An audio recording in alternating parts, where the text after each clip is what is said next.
அவங்க நிலாவை கூப்பிடும் போது நிலாவால உன் கூட தான் இருப்பேன்னு சொல்ல முடிஞ்சதா? நீதான் உனக்கு கிடைச்ச எல்லா வாய்ப்பையும் மிஸ் பண்ணிட்டியே. இனிமேல் நிலாலாம் திரும்பி இந்த வீட்டுக்கு வரமாட்டா. அவளை மறந்துரு. அவரு ஏதோ ஒரு பிளானோட தான் நிலாவை கூட்டிட்டு போயிருக்காரு. அவர் ஒன்னும் அவ்வளவு நல்லவர் இல்ல. நான் கண்டிப்பா நிலாவை திரும்பி கூட்டிட்டு வருவேன். நிலா, நீ என்ன நினைக்கிறேன்னு எனக்கு புரியுது. அந்த வீடும் அந்த வீட்டுல இருக்க ஆளுங்களும் நல்லவங்கன்னு நினைக்கிறேன். நீ அவங்கள போய் பார்க்க கூடாதுன்னு நான் சொல்லவே இல்லை. நீ தாராளமா போய் அவங்கள பார்க்கலாம். அவங்களும் உன்னை பாக்குறதுக்கு இங்க வரலாம். நீ எப்பயும் போல வேலைக்கு போ. நாங்க 2 பேரும் உன்னை கூடவே இருந்து பாத்துக்கிறோம். பாரு நிலா, அப்பா உன்னை பத்தி எப்படி யோசிச்சு வச்சிருக்காருன்னு. ஆனா நீ எங்களை இந்த ஒரு வருஷத்துல மறந்துட்டல. ஒரு தடவையாச்சும் நீ எங்களை தேடி வந்திருப்பியா நிலா? நான் தான் வந்தனேமா. நீங்க தான் என்ன உள்ளே விடல.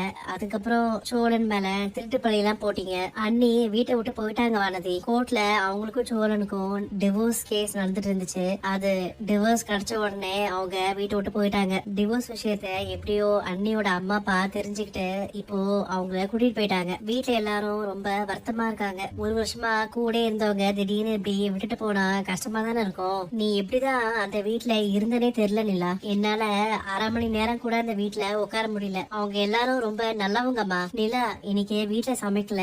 உனக்கு பிடிச்ச பாய் கடை பரோட்டா வாங்கிட்டு வந்திருக்கேன். நீ சாப்பிடுறியா? வாங்க சோழன், நீங்களும் உட்காருங்க. நம்ம சேர்ந்து சாப்பிடலாம். இவளை நம்ம எப்படி எல்லாம் வளர்த்தோம். ஒரு வருஷத்துல எப்படி மாறிட்டா பாருங்க. நான் கஷ்டப்பட்டு விதவிதமா அவளுக்கு சமைச்சு வச்சா அவன் வாங்கிட்டு வந்த ரோட்டு கடை சாப்பாடை எப்படி சாப்பிடறா பாருங்க. நம்ம அவளை கொஞ்சம் விட்டுதான் பிடிக்கணும். நீ எதுவும் பேசாத.